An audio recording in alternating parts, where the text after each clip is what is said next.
Hey, what's going on, everybody? My name is Game for Days, and long time no see. But what can I say? I mean, I just like playing games in my spare time for the most part. I've been playing lots of good stuff lately. Some of the games lately I've been playing. Let's see, recently beat Abzu. Before that, had beaten Fury.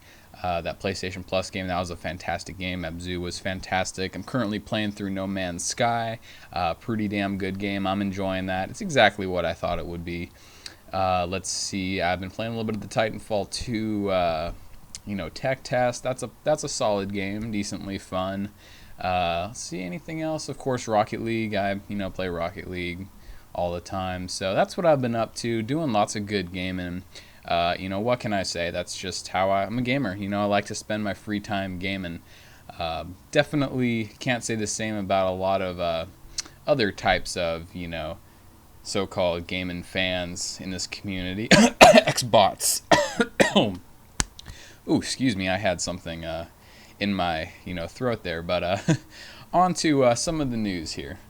So let's start with some of the bullshit first. News broke just today that Sony is going to be increasing the price of PlayStation Plus, the yearly subscription, from $50 to $60. So a $10 hike for PlayStation Plus.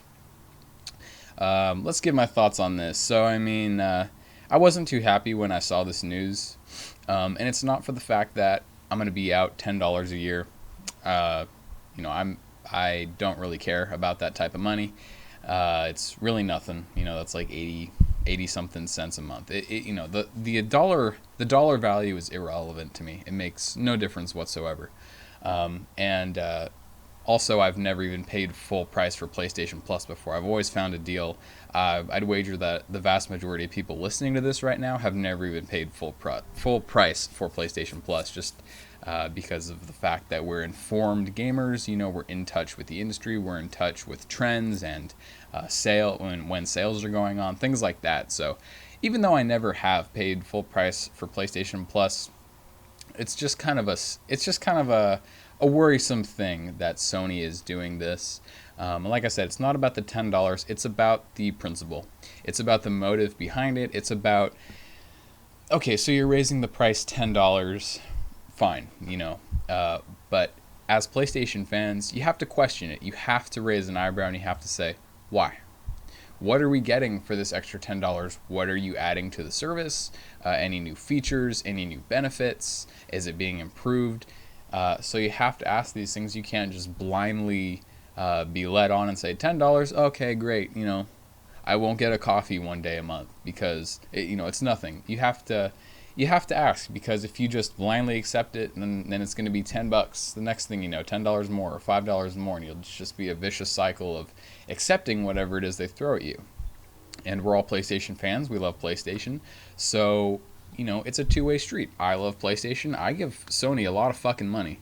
I buy their games, I buy their services, and in return they provide me with a service that I enjoy. But if it's a two-way street, right? But if they start pulling moves like this, it's got to benefit me too.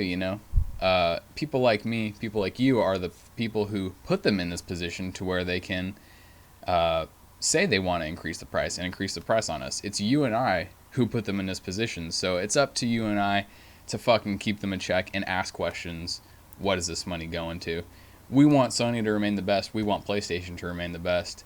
And Sony having some cocky ass bullshit attitude, raising prices and not telling us what they're doing to improve our experience is bullshit. And you just gotta ask questions. That's all there is to it.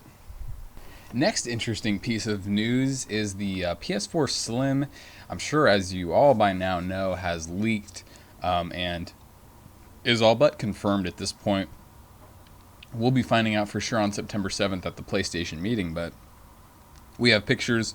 We even have video evidence of boot up from Digital Foundry, Eurogamer. So, essentially there it is, guys. There's the PS4 Slim. Pretty much exactly how I thought it would look. It's just a slimmed down version of the PS4. Looks a little different, I guess, but it's just kind of a squished little PS4 there. Looks fine. I don't really understand the outrage over it. People are literally losing their shit saying it looks so ugly.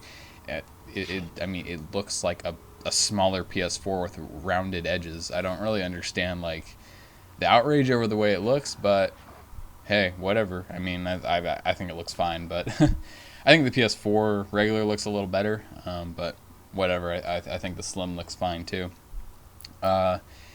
This is interesting. As many of you know, Slim models traditionally, be it PlayStation, Xbox, Nintendo, whatever the platform, Slim models traditionally exist to, the manufacturer is able to cut costs. Parts become cheaper to manufacture. They're able to change up the design to make the console as a whole cheaper to produce, and ideally, theoretically and ideally, passing that savings on to the consumer. Now, in a perfect world, those savings would be passed on to the consumer, but this PS4 Slim it's intriguing to me. It's so intriguing to me because I do come from a marketing background. I studied marketing. So I'm absolutely intrigued to see how Sony positions and prices this PS4 Slim. And I know how they should. I know exactly how they should price it and how they should position it. But they probably won't do what I would recommend. My hunch is they're going to price it at $300. They're going to price it on par with the Xbox One S. And they're just going to kind of rest on their laurels and say, this is the best-selling console. There you go, $300. I do not think they should do that. I think, now here are my thoughts. The problem with pricing it at $300, number one, you can get one right now for $350 with Call of Duty Black Ops 3. Sell the game, you're basically already looking at $300 right now. So it's kind of hard to justify saying here's a slim model. It's a very base model. We've reduced some of the features. It costs a lot less for us to make now, but it's going to cost you about the same price. It's kind of fucking stupid. Doesn't really make much sense when you really break it down and look at it. So that's number one. Point number two, this thing is supposed to exist as a base model, a budget model next to a confirmed Neo that's going to be a premium model. When you're positioning something as a budget model, it's got to be priced as a budget model. And when you can buy a PS3 for essentially $300 already, what good is it just keeping the price right around $300 and on top of that having a premium model alongside it? If you're going to have a premium model, you want people to debate on price over the premium model. You want the base model to be an impulse purchase. That's point number two. Point number three, you can buy an Xbox One S with games for $300, and that is a far, far more feature-rich console than the PS4 Slim. UHD, UHD playback, a fucking HDR, just more bells and whistles. It is a more bells and whistles console, so that'll look kind of fucking shitty too to price that thing at the exact same level when one product clearly has more features than the other. The smart thing to do is price the Slim at $249, $250 in the US. You undercut the Xbox One S, and you have the perfect opportunity at that price to position it as an impulse buy budget product next to the Neo. And obviously the Neo should be $400. I don't see how you price the Neo higher than $400.